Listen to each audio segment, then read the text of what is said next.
Hi, I'm Travis. I was having a hard time making slides, so I felt the best way for me to express what I want to say about interrupting class oppression would be through a video. Here we go. It's pretty low tech. Anyway, so if there's anything that I've taken from this class and from the Pease book and everything else we've covered, it's that different kinds of privilege and oppression are all really interconnected. So when we talk about how do we interrupt class-based oppression, I really think it's as much about interrupting other forms of oppression. So I figured I'd address that using the example of homelessness. I work in a homeless shelter here in Vancouver, and there is a really high number of queer and trans people who are homeless in this city and also in other cities. For example, I don't know if you like paid attention to it in the media, but back in September, there was a report that came out that said that half of all homeless youth in the city of Ottawa were either queer or trans. So clearly, other forms of oppression like homophobia and transphobia have a pretty significant impact on people becoming homeless. So, so just to give a bit more background about this, there's this trend going on where queer and trans youth are coming out to their families at younger ages than in previous decades, which is awesome, except that what's happening is they're often getting kicked out of their homes once they come out. Like back in the 80s or 90s, if you were coming out, you probably did it as an adult, and maybe you were ostracized, but you didn't lose your home. So these queer and trans youth are ending up in homeless shelters, but often not even that. They're living on the streets. I think it's important to point out that what I hear from a lot of homeless youth who are queer or trans is that they often don't feel comfortable in homeless shelters, especially ones run by religious organizations, because they face discrimination in these spaces, so they'd rather sleep outside. So homophobia and transphobia are responsible for making these kids homeless, and then these forms of oppression act as like real barriers to them accessing social services. So honestly, a major part of addressing homelessness involves interrupting processes of homophobia and transphobia. We as individuals really need to investigate our assumptions about gender and sexuality. Pease talks about how in our culture, straight people are seen as normal and queer people are seen as abnormal.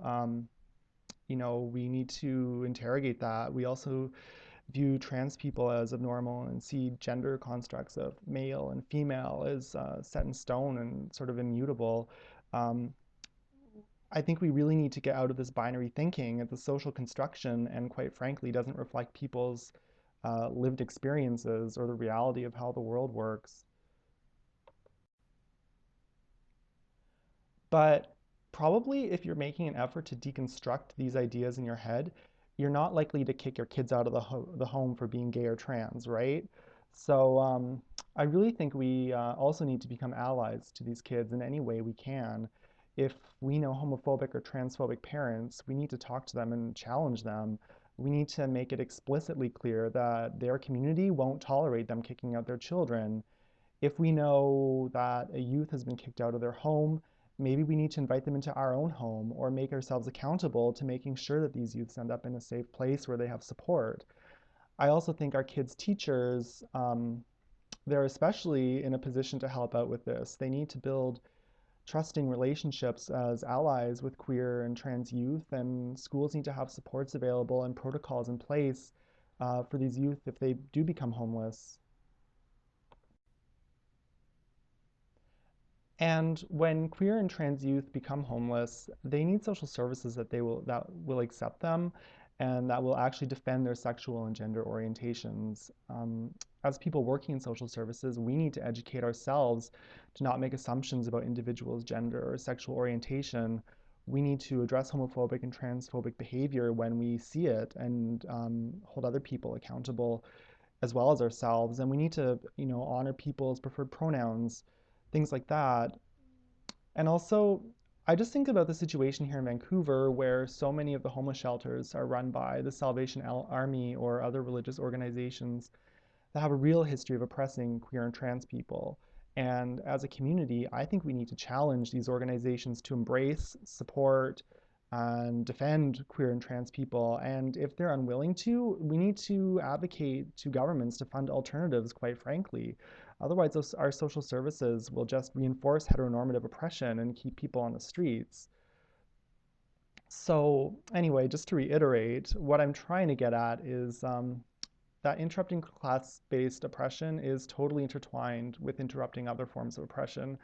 Pease brings up how it's important to form, multi-issue coalitions that confront different forms of oppression at the same time. I think this is really key to confronting classism, which seems in large part to be influenced by, gender domination and racism and colonialism and homophobia and transphobia, as I've tried to explain. So hopefully what I said made sense.